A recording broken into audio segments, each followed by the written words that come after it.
আগামী 12ই ফেব্রুয়ারি জাতীয় সংসদ নির্বাচনের পাশাপাশি অনুষ্ঠিত হতে যাচ্ছে দেশের চতুর্থতম গণভোট, যেখানে জুলাই জাতীয় সনদের আলোকে 4টি প্রস্তাব সম্বলিত একটি প্রশ্ন জনগণের সামনে উপস্থাপন করা হবে। প্রশ্নগুলো থাকবে এরকম: আপনি কি জুলাই জাতীয় সনদ, সংবিধান সংস্কার বাস্তবায়ন আদেশ 2025 এবং জুলাই জাতীয় সনদে লিপিবদ্ধ সংবিধান সংস্কার সংক্রান্ত নিম্নলিখিত প্রস্তাবসমূহের প্রতি আপনার সম্মতি জ্ঞাপন করিতেছেন?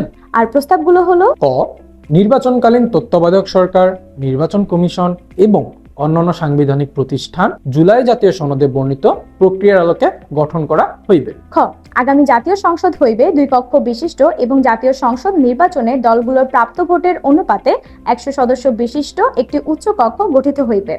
সংবিধান সংশোধন করতে হইলে সংখ্যাগরিষ্ঠ সদস্যের অনুমোদন প্রয়োজন হবে।